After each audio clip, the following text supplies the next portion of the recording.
Hi,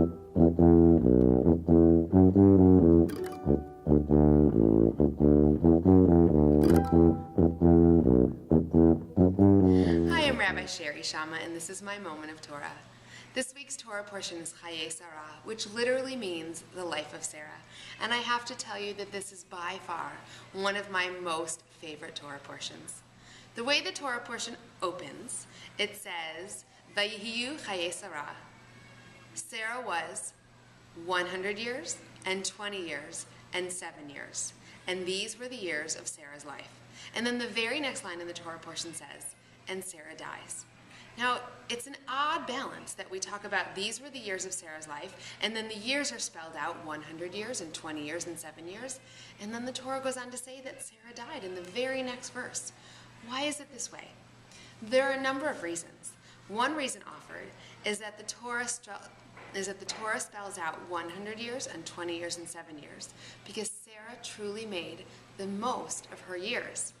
She was as beautiful at 100 as she was at 20, and she was as pure at 20 as she was at 7.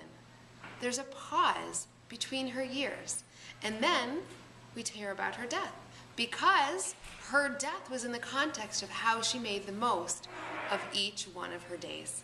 And that's what I love about this Torah portion, that Sarah truly made the most of her life, and she is a lesson for us to do the same. And after Sarah's death is recorded, her husband Abraham, now we know from reading past Torah portions in Genesis that Abraham and Sarah perhaps had a marriage that was challenging at times, that was wonderful at times, similar to many marriages now. And Abraham searches for an appropriate place to bury his wife. And why does he do this? To give her honor, to give her respect, to give her the kavod that she deserved for all of their years together. So we have Sarah making the most of her life, and then we have Abraham truly showing respect for his wife, and then Abraham has to go and find a fitting companion for his son Isaac. Now he allows his servant to do this, but he makes him swear that he is going to find the perfect bride for Isaac. And that's just what happens in this lovely romantic Torah portion.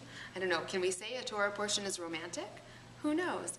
But in this Torah portion, the servant goes to find a wife for Isaac, and he finds Rebekah, who is there offering water for her camels, and of course offers water for the servant's camels as well. And they ask Rebekah if she, coming from the same extended family, will come back and be that bride for Isaac, and she agrees.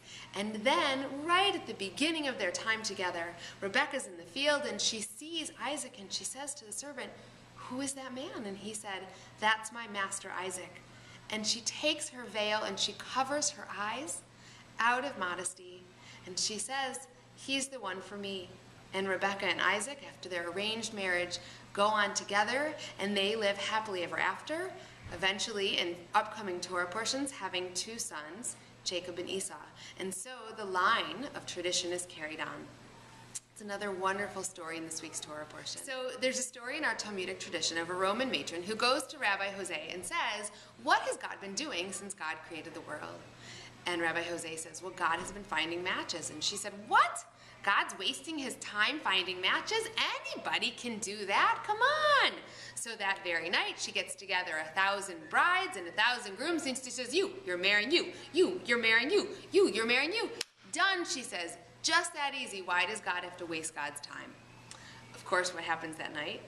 They come back the next morning and they have limps and they're bruised and they're exhausted and they're beaten up. And Rabbi Jose says, "What happens?" And the Roman matron said, "What happens?" Well, what happens is it's evidently not so hard to find all those suitable matches. And so it is important that God allows us to find our mates, that God allows us to find the special people in our lives. That's one of the funny stories about making matches in this Torah portion, has not only the long season relationship with Abraham and Sarah, but also that match for Rebekah and Isaac, and more importantly, a lesson that we all need to make the most of our days, make the most of our relationships, and make the most of our lives together. Have a great week.